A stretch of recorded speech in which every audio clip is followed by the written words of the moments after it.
Samantala, hindi naman daw dapat pangabahan ang lumabas na bagong variant ng COVID-19 na XEC na natukoy sa Germany. Ayon sa isang vaccine development expert, bagamat mild lang ito at normal sa virus na mag-mutate, kailangan pa rin mag-ingat lalo na ang may mga comorbidities at iba pang sakit.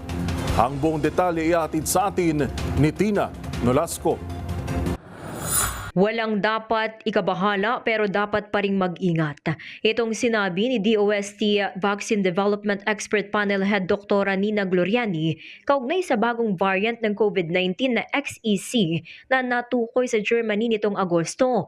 Sa ulat, 13% ang lahat ng COVID-19 cases sa Germany ay natuklasang mula sa nasabing bagong variant. Nasa 600 kaso naman ang natukoy sa 27 bansa sa Europe, North America at Asia. Ayon kay Dr. Gloriani, normal sa isang virus ang mag-mutate dahil patuloy ang transmission nito at itong bagong variant ay dalawang klase na nag-combine bunsod ng genetic material nito na naghalo.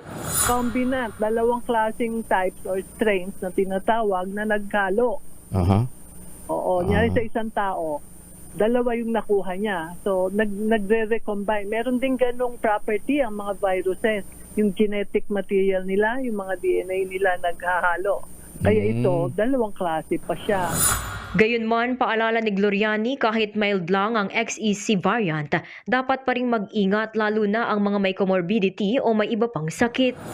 So, hindi natin dapat ikabahala. Siyempre, alam niyo naman galing nanggaling tayo sa pandemya. Dapat tayo, pero mag-ingat pa rin tayo kasi nga, sipon, ubo, kahit ano yan, no? Ayaw natin magkaroon ng ganyang mga sakit. Pero hindi maiwasan yung pag-mutate ng virus kasi ganun ang mga viruses eh. May mas mabilis mag-mutate, may mas So yun. Una nang sinabi ng Department of Health na sa ngayon wala pang natutukoy na kaso ng naturang bagong COVID-19 variant sa bansa at hindi pa imamandato ang pagsusuot ng face mask dahil hindi ito dapat katakutan. Para sa MBC TV Network News, ito si Tina Nolasco. Una sa Pilipinas, una sa Pilipino.